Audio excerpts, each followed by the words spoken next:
میں الیکشن قریب آتی ہے، پھر کسی جماعت کا آپ اتحادی بنیں گے؟ ماضی کی جتنے تجربات ہیں، ماضی میں جماعت اسلامی ایک وقت IGI کا حصہ رہی، پھر نواز شریف صاحب وزیر اعظم بھی بن گئے، لیکن کامیابی کے بعد وہ اپنے منشور کو بھول گئے، اور اس صوبے میں ہم PTI کے ساتھ رہے اور ہمارے 6-7 ممبران تھے، لیکن اس وقت اس حکومت کی کارکردگی کچھ اور تھی، اور اب اس حکومت کی کارکردگی ساری دنیا دیکھ رہی ہے۔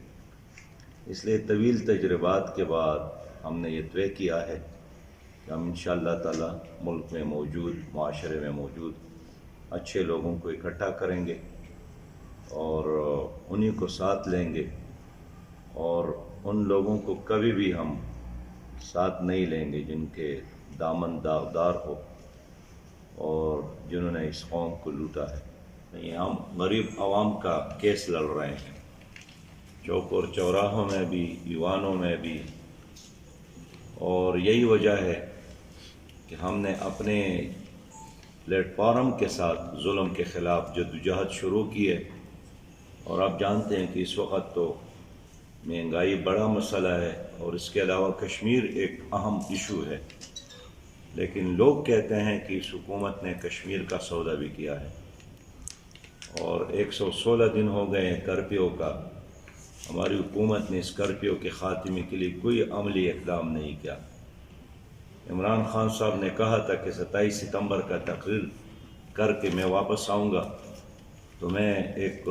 روڈ میپ دوں گا، لائحہ عمل دوں گا، لیکن 116 دن گزر گئے اس کرفیو کا۔ خود حکومت اب یہ کہتی ہے کہ جو LOC کی طرف جائے گا وہ قوم کا غدار ہوگا، اور اس کا تو مطلب یہی ہے کہ اگر مقبوضہ کشمیر میں ظلم ہو رہا ہے، کرفیو ہے، لوگ مر رہے ہیں، کٹ رہے ہیں، ہماری حکومت کہتی ہے کہ 27 ستمبر کا تقریر سنیں، وہ تمہارے تمام مشکلات کا علاج ہے۔ تقریر اچھی تھی یا بری تھی وہ تو گزر گئی، اب تو کچھ کرنے کا وقت ہے۔ اس لیے جماعت اسلامی نے 22 دسمبر کو اسلام آباد جانے کا فیصلہ کیا ہے، اور میرا یقین ہے انشاءاللہ تعالی کہ لاکھوں لوگ اسلام آباد جمع ہوں گے، اور ہم اسلام آباد کے بے ضمیر اور مردہ حکمرانوں کو جگانے کی کوشش کریں گے کہ کشمیر کے آزادی کے لیے عملی لائحہ عمل دے اور مہنگائی کے خاتمے کے لیے عملی اقدامات کرے۔